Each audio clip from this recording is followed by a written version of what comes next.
Utopia? Welcome. What is Utopia? Where is Utopia? Welcome.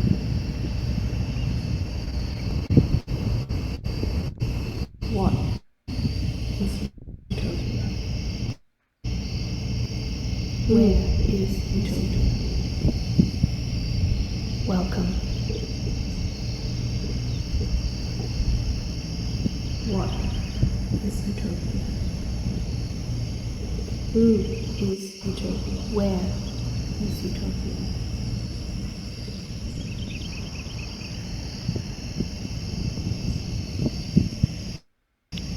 What is Utopia? Utopia. Where is Utopia?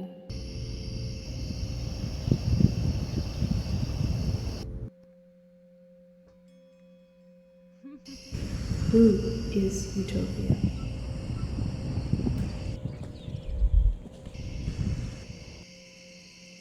Dystopian.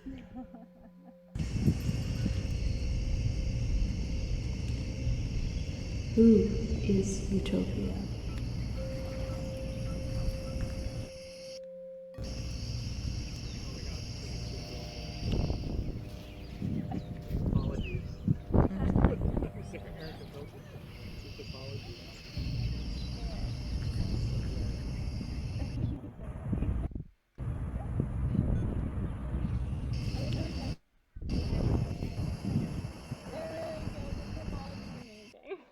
These are really great.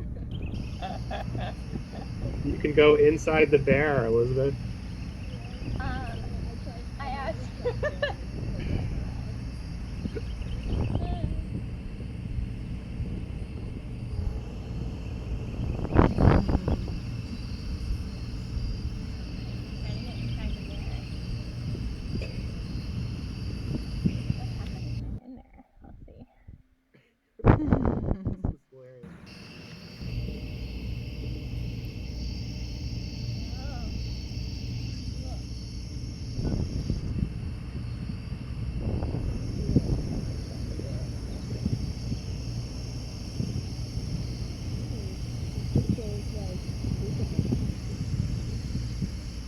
Yeah, you can see the feet. This is the void. Oh, goodness. This is the void. Oh.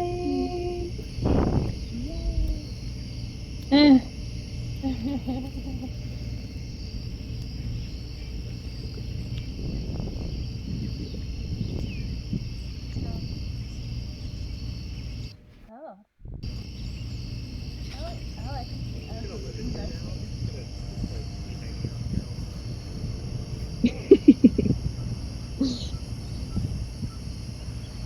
Hi, space fan in the.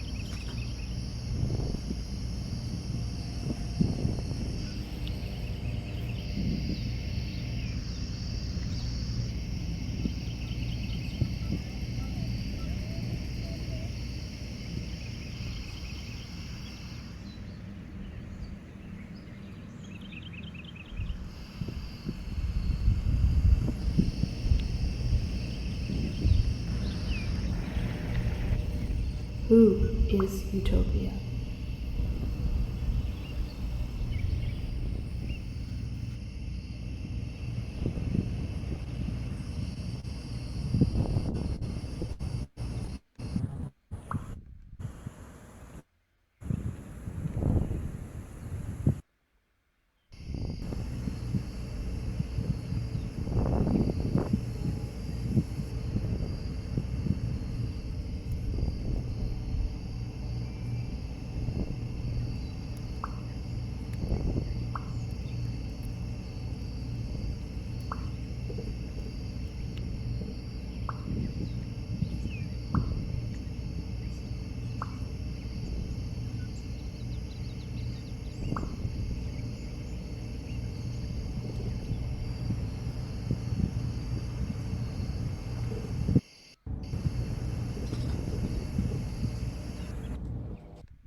Hello, everyone.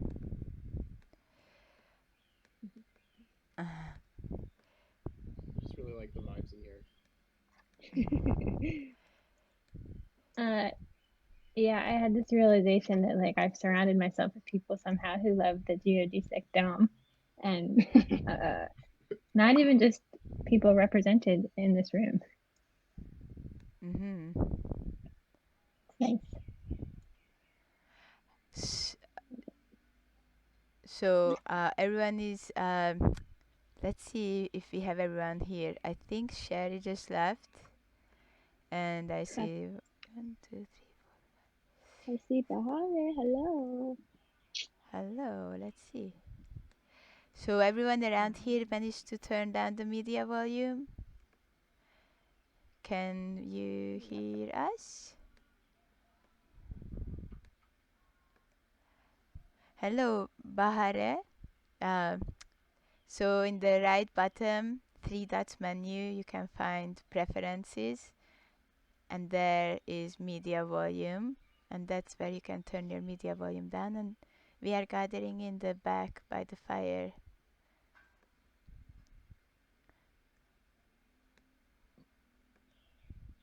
If you have questions but can't speak, you can always type in the chat.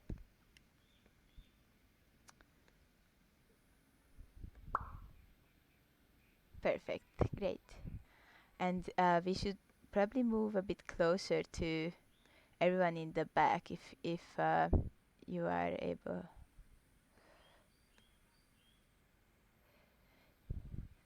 Just behind the fire, there is a little group.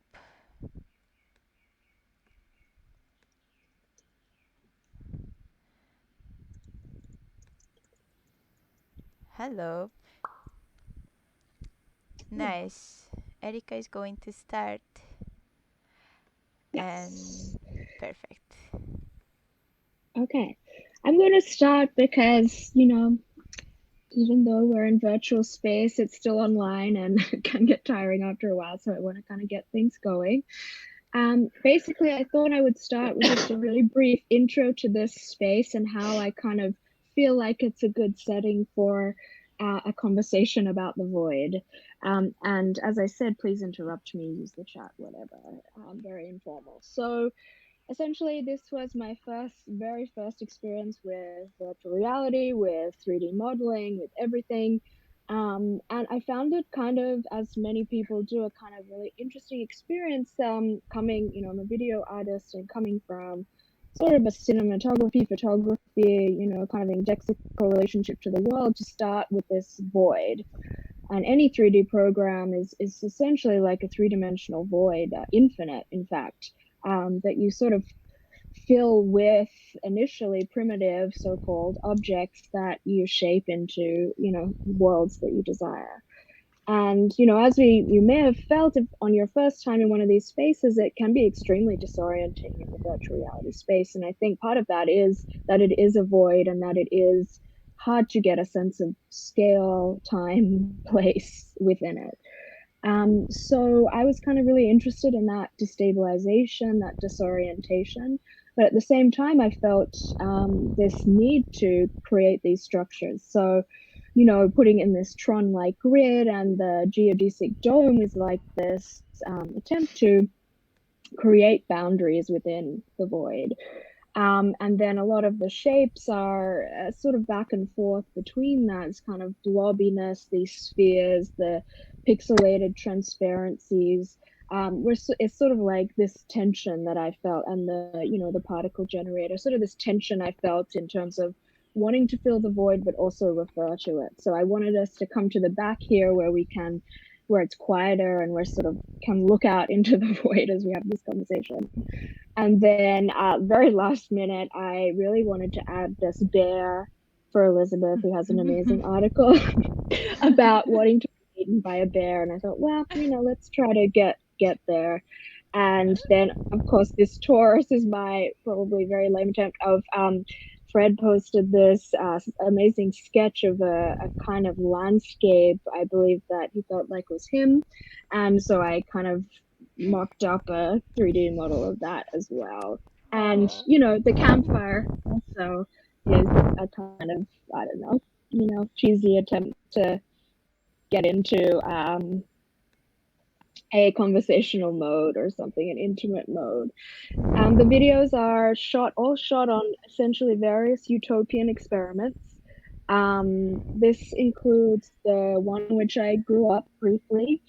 It also includes various artist residencies, which I sometimes think of as a type of experiment in utopia. And also, one of the videos in the center is a kind of depicts a performance of artists at a residency that I got to enact this sort of performative collective action whereby we sort of all stopped walking and walked out into the street, as a sort of gesture, perhaps empty towards non-participation. So, and the faces are, I guess, something I kind of want to talk about today. This sort of concern with the ancient, the primitive in digital art and whatever that means, and perhaps we need to really examine that further.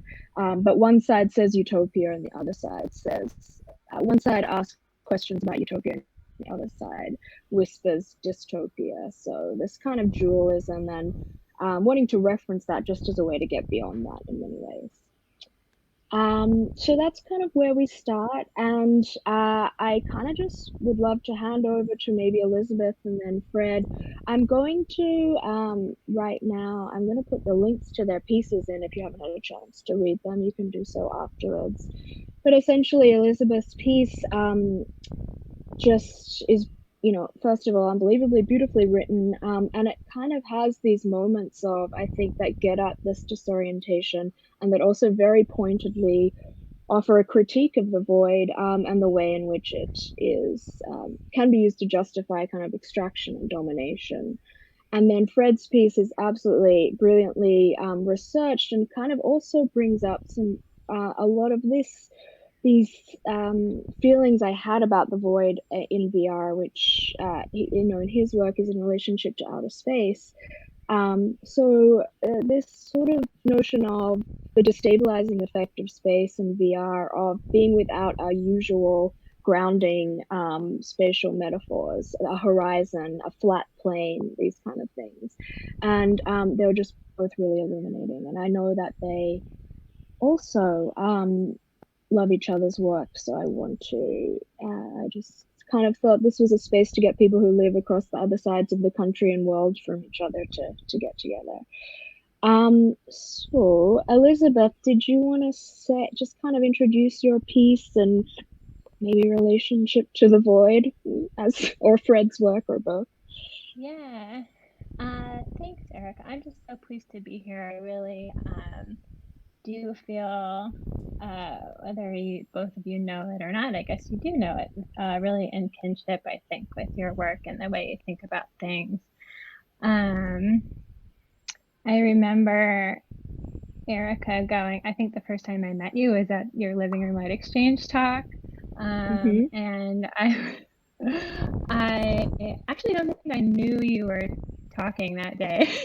So I was like talking your ear off about it beforehand, and then was completely blown away by your videos of like abandoned, well, not abandoned, but empty at nighttime tech office spaces that are really incredibly eerie, and I think introduced to me a kind of criticality about Silicon Valley, where I had fairly recently moved. Well, I'm living in San Francisco, but you know what I mean. Anyway, so I've been telling people about that for, I don't know, maybe that was in 2016 or something, since then. And Fred is like my Twitter buddy who thinks and writes about space. And I have to say, like, I am not interested in space in most ways, outer space, space settlements. But I just love the way Fred brings this topic to the earth. Like, I think his book Space Settlements is just as much about formulating physical and social relations here as they are in space, although it's nice to think about it in that void. So anyway, yeah, I work as an artist, I started out as a printmaker and a designer, and then moved into internet art, which is kind of, I think, how I find myself in this realm. And have been writing more. And my interest is, I think, depicting a human and non-human world on equal footing. So I had this kind of formative experience going to Double Negative, Michael Heitzer's land art installation in the Nevada desert. That happened in 2017. I really, like I said in my piece, I really expected to love it and hated it. And ever since then, I've been kind of using it as a stand-in for various things I don't like. I always seem to be comparing those things to Double Negative. So I think like the first thing about it was that it just kind of wasn't big enough in a way. Like I expected it to be more moving or something. And then it just really made me angry because I just, I felt that it was sort of chauvinist. So recently, I saw a tweet that was something like, NFTs are the end result of conceptual art fully realized. And I sort of agreed with that, but I think conceptual art could go somewhere more beautiful than NFTs. And so, kind of in reaction to that, I tweeted that, I'm sorry to talk about tweets, but that is unfortunately how this was generated. I tweeted that I thought that NFTs were more like the end result of land art. Again, just like kind of riffing on two things I hate.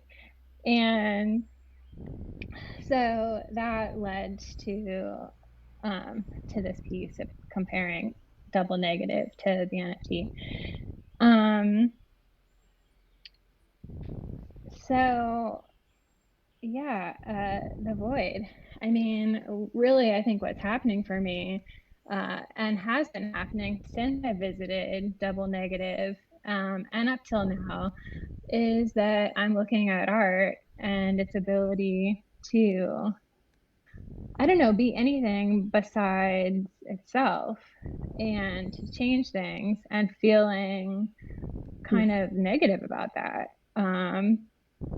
Feeling pretty critical about it, and also just feeling totally still in love with art in various ways. So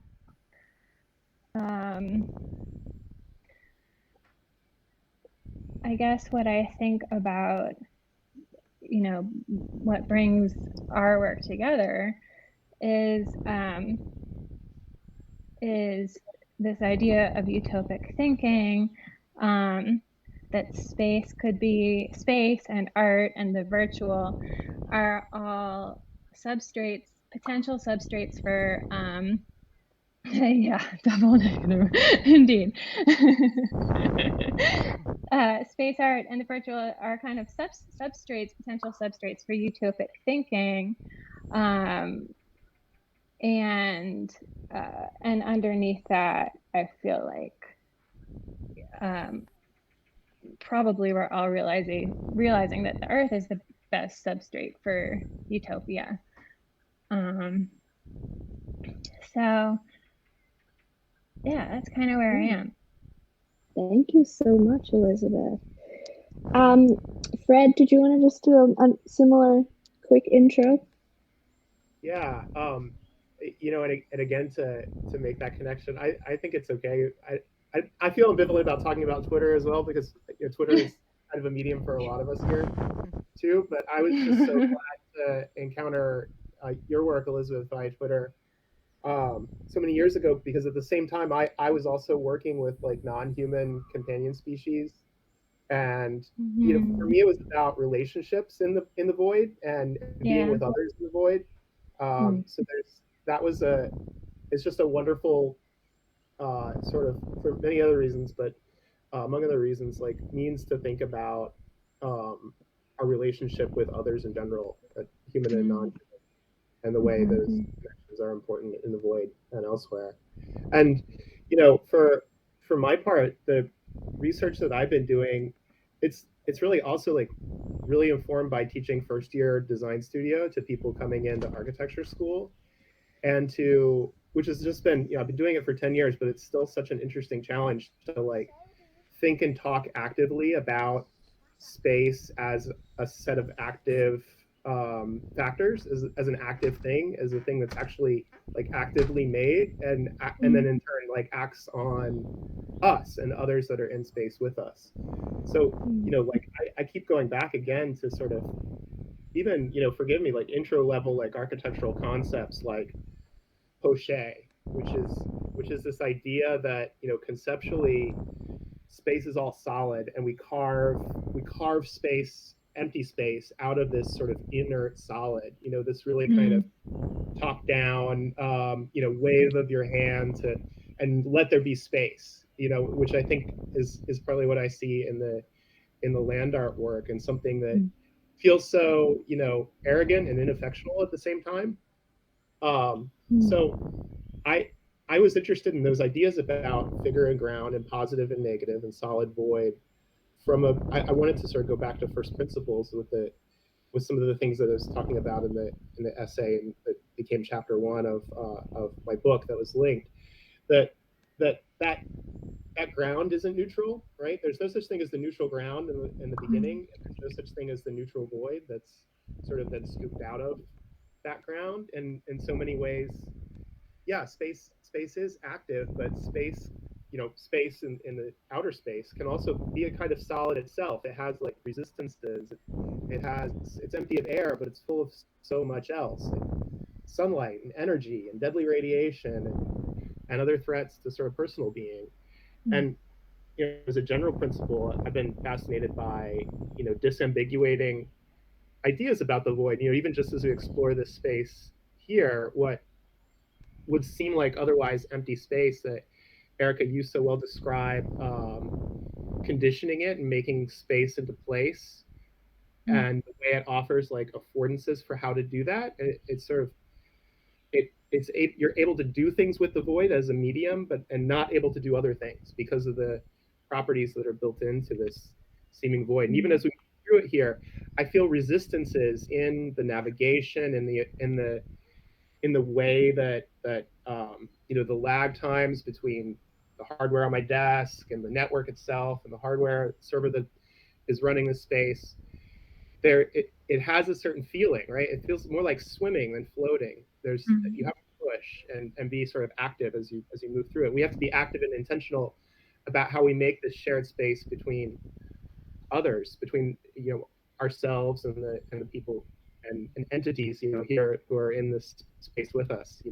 This sort of configuration that we've done around the campfire is very deliberate too. So there's just sort of, I guess what I'm trying to sort of throw out there is that the solid is never neutral, the void is never neutral. One can turn into the other, and they all have like inherent specificities built into them that make them more interesting than just this binary.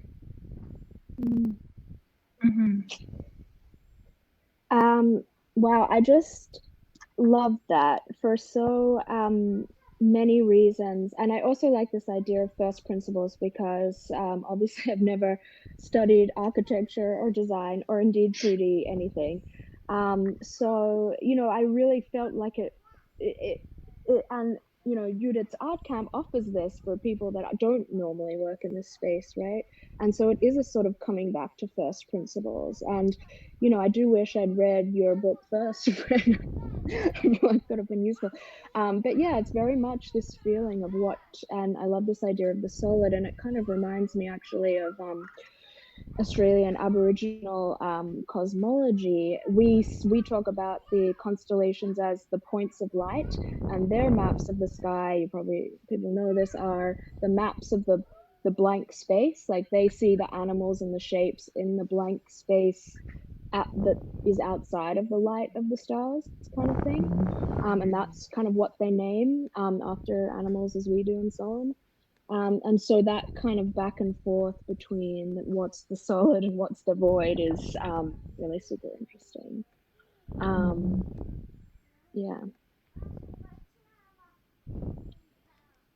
And I guess this sort of brings me back to like one of the things I wanted to talk about, which was in Elisabeth's piece, and also we read Elvia Wilkes' piece, or several of them for this as well. I kind of off that, I feel like Elisabeth, your piece kind of talk. I guess I'll just read the a quote. Claims of barrenness are politically useful in exploitative extractive economies. And I really kind of feel like that is just kind of gets at the heart of the matter, really. And I think that is when we're talking about the desert. I think that is when we're talking about outer space. And I think potentially, given that, you know, the so-called metaverse is apparently happening, we should probably examine that in relationship to the void of the virtual void as well. And there's art in there somewhere as well. But as also you point out, the desert and space, or Fred was from that space, but the desert is not empty at all. It, you know, not only has this incredibly rich ecology, but it also contains art. It contains petroglyphs from, you know, the earliest inhabitants of the United States. In this case, you're talking about the Mojave, I think. So there's always a non-void there as well, which I think is really interesting. And obviously, you know, in that way, the void is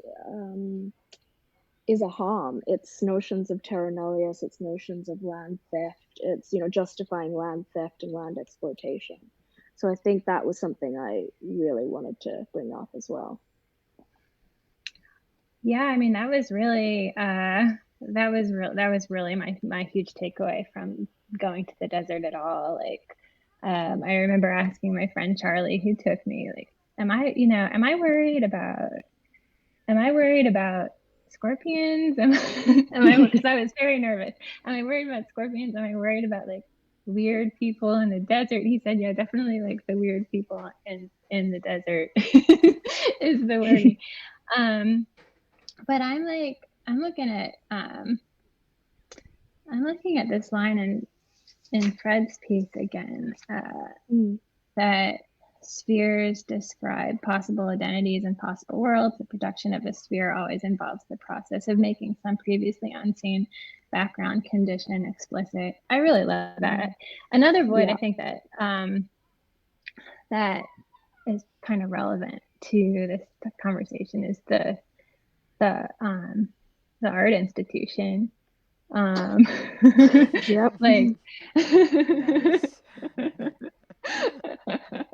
I mean, I would just think this is the part that got edited out of my piece, and I'm afraid I'm kind of wandering away, and maybe you can help me wander back in. But I was thinking about how we fill that space, and also how it gets kind of chiseled out of its setting in a city or wherever as a supposed neutral ground for, you know, artwork that may or may not be neutral as well. But yeah, I think that was the main kind of chauvinistic thing I took away from the Heitzer. You know, like why is it okay to make this inverse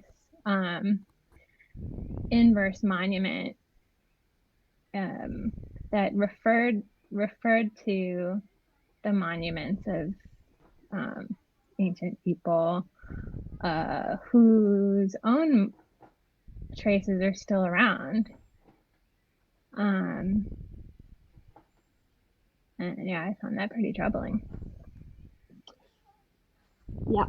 100%. Yeah. And the other thing I like, I mean, you explicitly say this too, is it's like, it's, you know, it's literally, I mean, for my part too, as, you know, I don't know, for one of years ago, a project of mine was about open cut mines in Australia. Oh, yeah. And for my part, those, if you want to see something, you know, monumental and destructive and actually cut into the shape of the earth, they do that stepping down. It's incredibly detailed, actually, and sort of like a reverse ziggurat or pyramid or something. I mean, if you're into that kind of, I don't know, eroticization of destruction or something, I mean, those exist, and they exist, as you point out, for these infrastructural, you know, energy purposes. So for my part, double negative, I mean, yeah, the road you drive up on is also, you say, the same. The road you drive to it is on a continuum with double negative. Oh yeah, like if you're driving around in anywhere in America, you're seeing the same stuff, like road cuts and yeah. But yeah, exactly. And do we need art? I mean, my argument is clearly that we don't need art to claim that a void exists in somewhere like the desert where there's plenty of stuff. And then of course it gets mined to hell. I mean, most of what I was looking at on that trip was mines, places where nuclear bomb testing happened. You know, these things are still ongoing. And I mean, you know, now the Democrats want to give the Navy more space in Nevada to drop bombs for you know, kicks, I guess. And I don't know, I guess I would like to know if there's a way for artists to not participate in that and maybe to highlight it in some other way. Your thread about the instrumentalization of the void, whether it's the void of the white cube or the void of the sort of empty art of NFT art and crypto, is, I think, you know, I like the way you connect it with Lucy Lepard's analysis that like the voids are useful to someone, you know, and she talks about for every skyscraper there's a gravel pit somewhere, you know, in what would otherwise had been constructed as terra nullius somewhere else, whereas, you know, Manhattan is terra utilitas, you know, it's the instrumentalization of the nullius. I warned you, Elisabeth, that I was going to ask you about this line from another talk that I saw you give about a year and a half ago for the maintainers, and that talk was about like the archive, like the sort of the anti-void, which is also like the anti-utilitarian pile, you know, in some ways, because, you know, like archives are very constructed, as we know, of course, but also they're not there for any one purpose. They have this sort of utopian, almost like, we'll save this because we might need it later and we don't know why, or someone else might need it later and we don't know what that utility will be, right? Like, I always, the line that you had that haunts me is something like, maybe we already have all the things we need, as a kind of anti-void manifesto. Maybe I'm turning it into something it's not, but I wanted to ask you about that. Well, yeah, I mean, thanks for bringing that back up. I hadn't thought about that since you mentioned it the other day. I mean, and this is, you know, again, I guess maybe I should be explicit. Like when I'm critical of the void, feel very self-critical about my art practice. And when I was talking about that, I was talking about this, you know, archive, I guess, of probably at this point maybe like 150,000 photos I have of the birds in my backyard, primarily like 2 scrub jays, and comparing that to that archive. And by the way, I think like one sort of definitional thing about the an archive is that the person or people who make the archive might not know how, I think you said it, might not know how it's going to be used or if it will be used. But it should, it should eventually be useful to somebody else. So I was thinking about this thing that I did that I didn't plan to do, and thinking about something that I thought was maybe a corollary, which is like the collection of bird corpses really in the Natural History Museum here in San Francisco, and kind of just concluding about science, about art that's meant for a political purpose anyway, like which I have hoped mine has been, I'm not sure that we need any more of those statements, like I do kind of think that we know what's needed, which is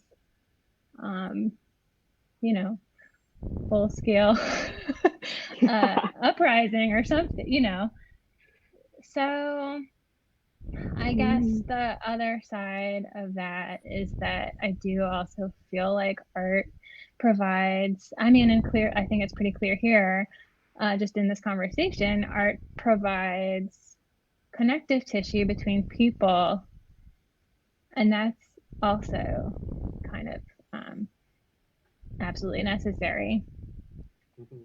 So I really, this question about whether we have enough, I guess it feels like an open question to me, but it's something I worry about.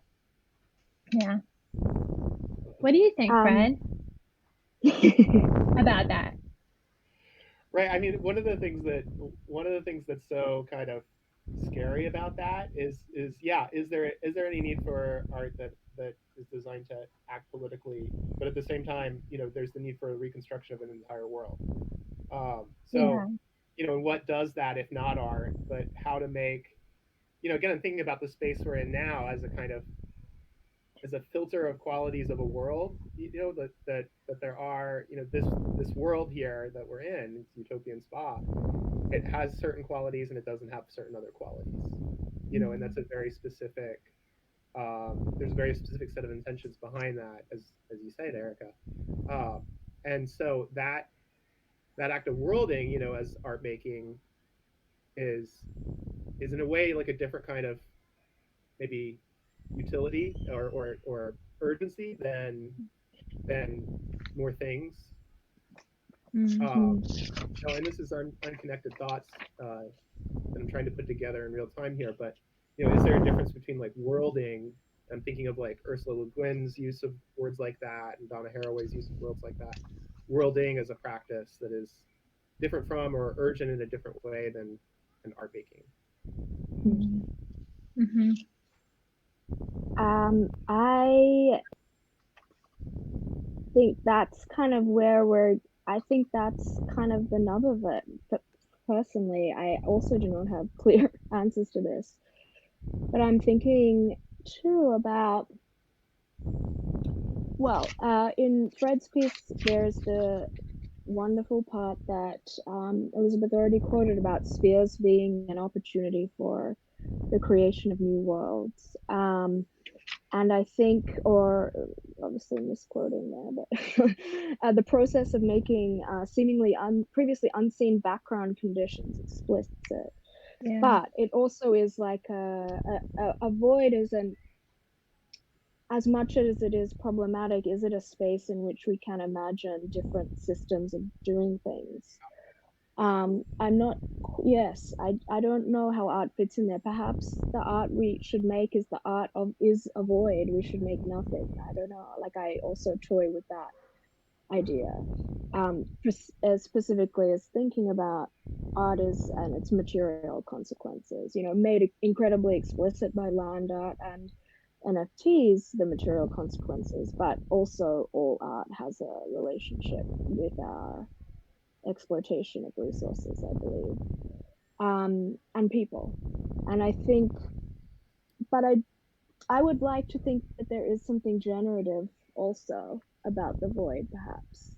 Um, if we think of it as critically. And I think it's something to do with how I'm attracted to the fact that it is disorienting and it is destabilizing. And we're forced to, and yes, this space itself has many drawbacks, and also the system that has created this space is, you know, Judith and I were actually having a complete panic before we started because it wouldn't load. And we know that Mozilla is not pouring a lot of money into these hubs, right? You know, so there's a kind of infrastructural problem there, and there's also infrastructural problems even where who is throwing money at it and why. But having said that, we are forced to come together and explain to each other the rules and try to of how to orient yourself once given that you're disoriented and destabilized, and create a space where you know, we come around a campfire or whatever. But you know, again, we don't want to get too much into the meta conversation here about what we're doing. But yes, I think if we're thinking about what art do we need, and what is art's relationship to that void, I feel like there could be something potentially generative there. But I'm also prepared to acknowledge that perhaps there's not. I don't know. In a way, it's the void that Really is makes a you void. ask that question in the first place. Like if you go and you can counter that, like when you booted this up for the first time, Erica, and you talk about having nothing, it makes you ask from first principles. Okay, what is necessary? You know, what do we need in a space like this? You have to be. There's a phrase that I keep coming back to, and I've been trying to write my way through what it means, but a crisis of specificity uh, as a sort of diagnosis of a current condition. And it's that moment where you know you have to do something, and it's all fraught, and every choice will have like consequences, but you still have to make a choice, right? You still have to put something in the void, and so I think that is a productive um, question that's posed by the void itself, and that's you know, in it. And to go back to Elvia Wilk, there's another short story that she just came out with recently about living in space, and the first line of it is, "In space, everything is architecture," because that's the interface. So it's not that absence; it's like there's the over specification of qualities and conditions, which in my mind I connect to your line, Elisabeth, about having the things we need already.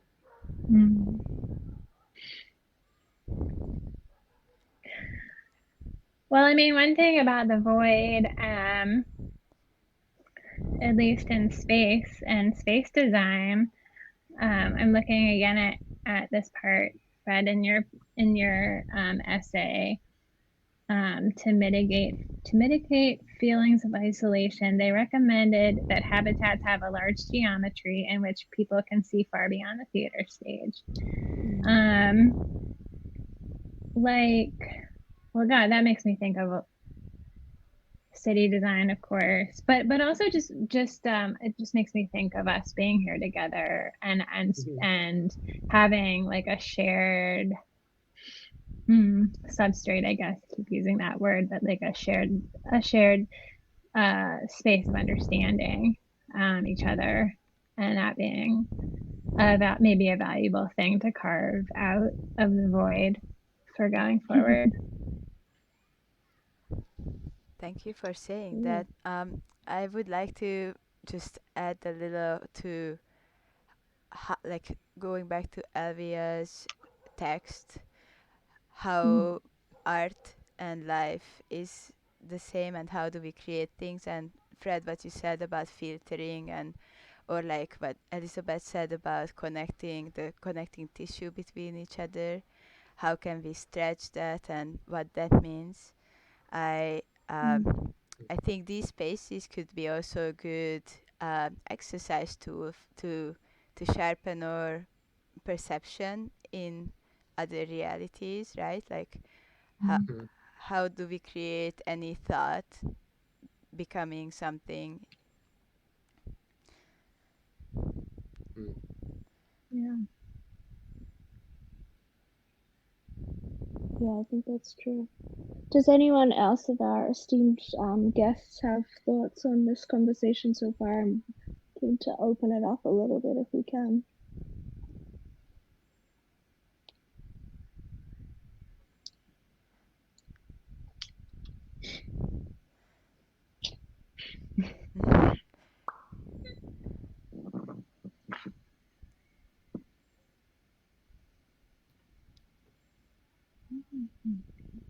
Mm,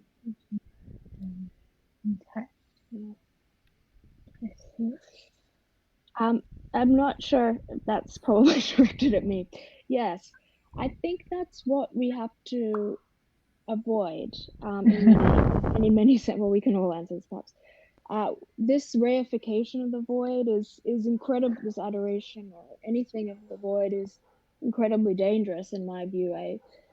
Terra nullius is the legal concept of the British government to justify, land theft. So I feel like I absolutely want to make clear that there's something incredibly dangerous about that. And I also see, um, the current billionaire obsession with space colonization, and they do use that word in a similar vein.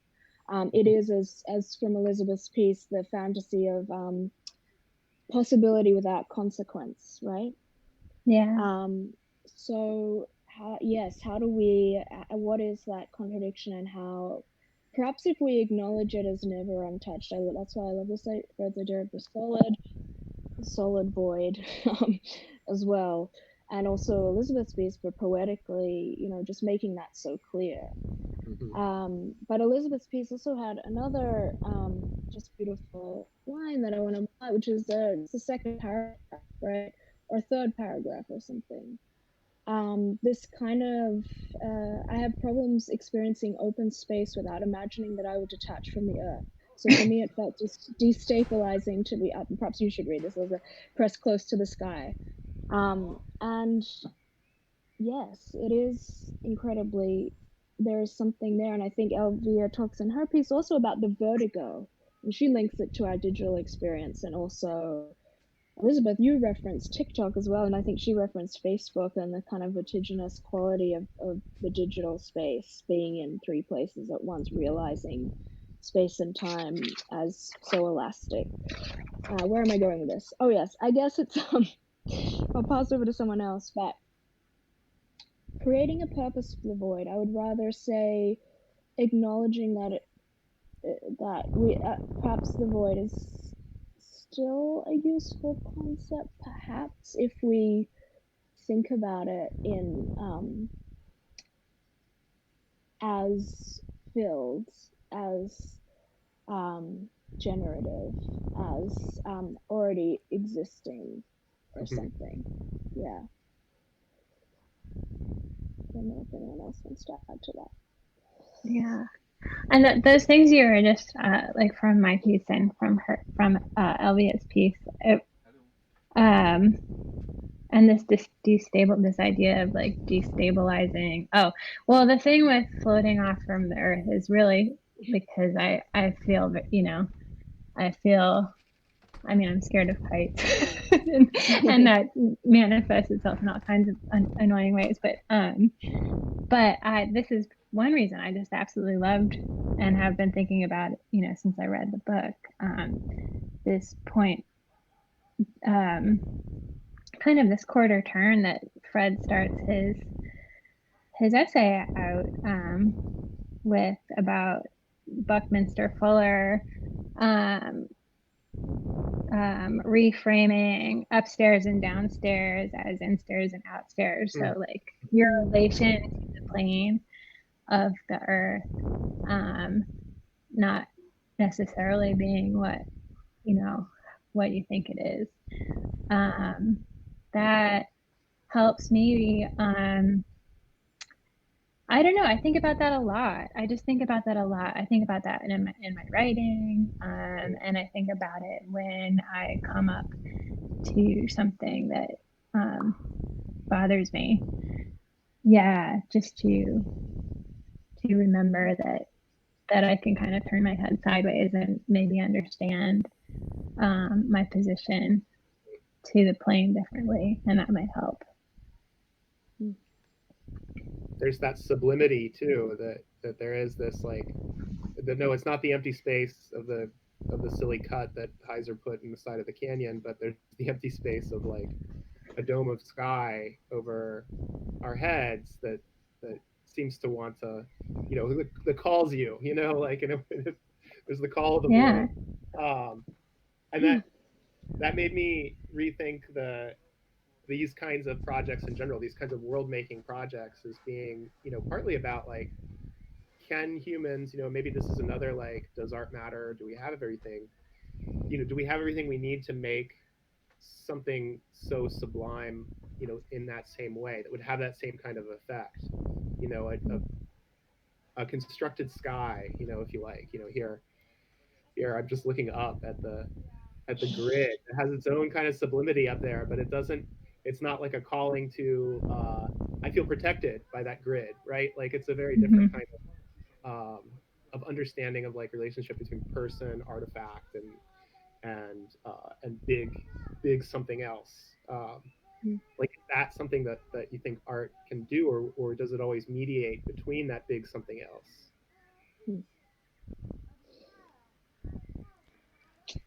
But also maybe thinking about like like going back to like inward and outward, like to think about twisting it inside and going inward with the same intentions could be an interesting. Oh yeah. Inwards. Yeah, I wondered when I titled my piece "The Artist is the Void" if that would seem critical or seem like a opportunity for self-reflection, or for building something, internal. As we are getting sorry, go ahead. Yeah, I was gonna say we're past the hour right now. So maybe like final thoughts here would be great, or perhaps that was it. Perhaps Elizabeth just made the final thought. I was wondering if everyone else is interested, could we try to all go into the fire and be in the same void?